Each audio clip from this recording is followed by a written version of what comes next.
First phone tapping అన్నప్పుడు అందరూ కేటీఆర్ వైపు చూసారు, కేసీఆర్ వైపు చూసారు. కానీ నేను చెప్పాను హరీష్ రావు ఉన్నాడు అని చెప్పాను. హరీష్ రావు అంటే ఎవడు నమ్మలేదు. కానీ తర్వాత పోలీసులు, నేను నిర్ధారించలే అండి, పోలీసులు పిలిచారు నన్ను, నీ ఫోన్ ట్యాప్ అయిందని. 16 మీరు వెళ్ళి కంప్లైంట్ చేయాలి. నేను కంప్లైంట్, నాకు అనుమానం ఉంది అని చేశాను. చేసినప్పుడు వాళ్ళు నిర్ధారించారు 16 ఫోన్లు ట్యాప్ అయినాయని. మరి ఫోన్లు ట్యాప్ అయిందని పోలీసులు టెక్నికల్ ఎవిడెన్స్ చూపించినప్పుడు కోర్టు ఎలా కొట్టేసింది అనేదే $1 మిలియన్ క్వశ్చన్ అయిపోయింది ఇక్కడ.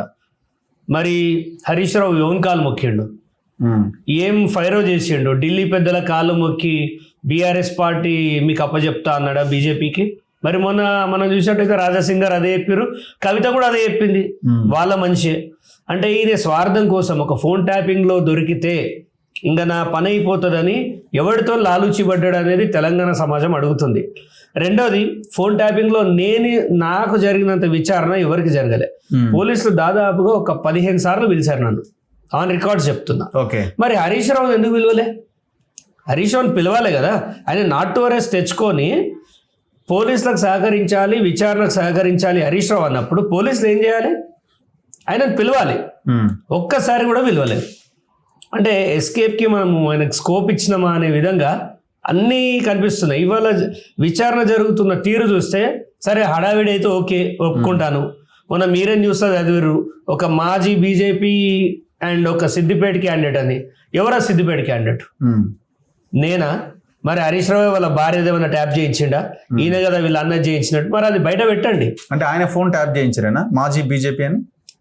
మొన్న మీరు చదివిన వార్తల్లో మాజీ ఎంపీ, బీజేపీ ఎంపీ ఒకరిది అండ్ సిద్దిపేటలో ఒక వ్యక్తిది ఫోన్ ట్యాప్ చేశారనేది పేపర్కి వచ్చిందే, మీరు మన ఛానల్లో చదివారు. మరి సిద్దిపేట క్యాండిడేట్ ఎవరు? ఇప్పుడు బయట ఏమనుకుంటారు అంటే వీళ్ళు ఇంట్లో ఆడవాళ్ళే వీళ్ళే ట్యాప్ చేయించుకున్నారు అనేది బలంగా. ఇవాళ జగన్ చెల్లది షర్మిలది, ఇవాళ కవితది. మరి కొంతమంది ఏమో కేటీఆర్ వాళ్ళ భార్య ఆయనే చేయించారు. మరి సిద్దిపేటలో ఉన్నది ఎవరు? హరీష్ రావు. అలా భార్య చేయించినా, నాది చేయించినా, ఇంకెవరిదైనా చేయించినా. సో ఇవన్నీ బయటకు రావాల్సిన అవసరం ఉంది. ఈ హడావిడి ఏదైతే చూస్తున్నామో ఈ హడావిడి కాదు కావాల్సింది. ఈ హడావిడి కాదు. హరీష్ రావుని లోపలేస్తారా?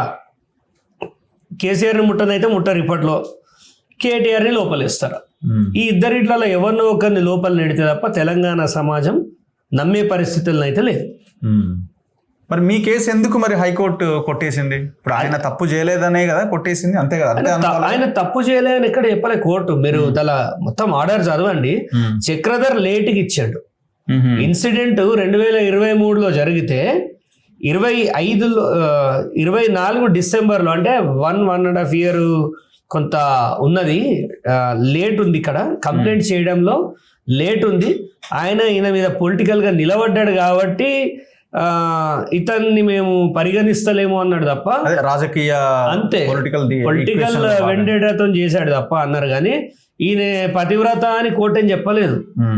సో నా దగ్గర జాప్యం జరిగింది అంటే చూడండి, ఇవాళ ఒక ఇంట్లో ఒక తండ్రి చేత అత్యాచారానికి గురైన కూతుర్లు ఎంతోమంది ఉన్నారు, మనం చూసినాం. కానీ భయానికి చెప్పని పరిస్థితుల్లో కొన్ని ఏళ్ళు గడిచిపోయింది. ఒక రోజు బయటకు వచ్చి చెప్పినప్పుడు కన్సిడర్ చేయాలి. కానీ ఇన్ని రోజులు ఏం చేసినామని ఎవడు అడుగుతాడు?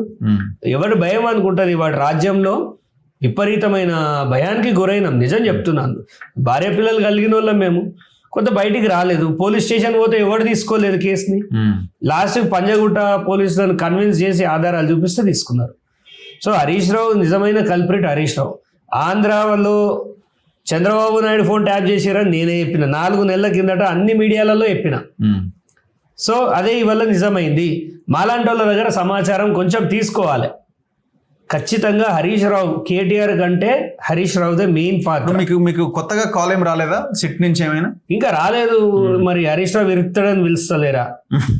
ఏంది హరీష్ రావును అసలు మనం కాపాడుతున్నాం అనేది బయట ఒక రూమర్ నడుస్తుంది అని. నిన్న ఏమంటాడు ముఖ్యమంత్రిని ఊరి తీస్తా అంటాడు. అనుకో తాడిస్తే నిజంగా తీసినది ఇస్తాడు.